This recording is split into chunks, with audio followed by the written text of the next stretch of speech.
أهلا بكم. انتهت رحلة أسود الأطلس في ربع النهائي المونديال ببوسطن بالخسارة أمام فرنسا بهدفين دون رد. وإذا أردنا التحدث بلغة كرة القدم الحقيقية وبعيدا عن المجاملات، المغرب لم يأتي للمباراة ولم يقدم أداء يشفع له، بل لعب مباراة سيئة للغاية وخسرها تكتيكيا في الدقيقة الأولى.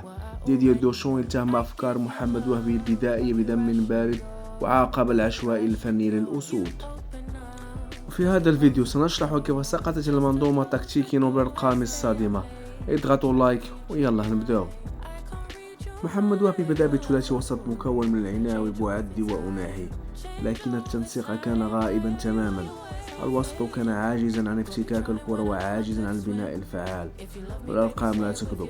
المنتخب المغربي سجل أقل معدل تسديد في الشوط الأول من أي مباراة في المونديال 2026 بأكمله، حيث اكتفى بتسديدة واحدة بائسة وجاءت خارج الإطار. هجوميا كان هناك عقم تكتيكي كامل وعزل تام لبلال الخنوس. النتيجة البيضاء في الشوط الأول لم تكن بسبب قوتنا، بل لأن الحارس ياسين بونو أنقذ وهبي مؤقتا بتصدي أسطوري لركلة جزاء لكيليان مبابي في الدقيقة 28. العيوب الفنية كانت واضحة للجميع. في الشوط الثاني ظهر الفارق التكتيكي الشاسع بين المدربين.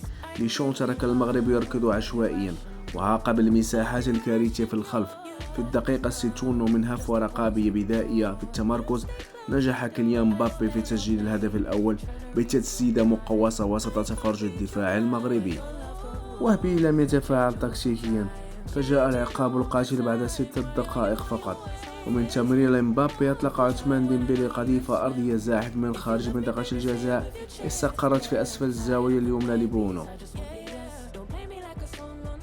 النتيجة أثبتت أن غياب إسماعيل السبار المصاب كشف فقر وهبي التكتيكي الذي عجز عن إيجاد حلول هجومية مرنة واكتفى بمشاهدة فريقه ينهار تماما.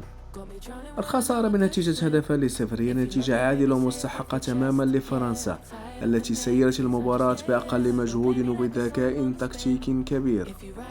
مباراة بوسطن أثبتت أن اللعب في المستويات العالمية الكبرى يحتاج إلى حنكة تدريبية وانضباط صارم، وليس إلى عشوائية واستحواذ سلبي لا يسمن ولا يغني من جوع. هارد لاك للجمهور المغربي، وهذه الهزيمة يجب أن تكون بداية لمحاسبة فنية حقيقية. أنتم تكتيكيا ما هي الغلطة الكارثية الكبرى التي ارتكبها وهبي في هذه المباراة؟ شاركونا تحليلاتكم الصارمة في التعليقات. اضغطوا لايك وتابعوا القناة، ونلتقي في التحليلات القادمة.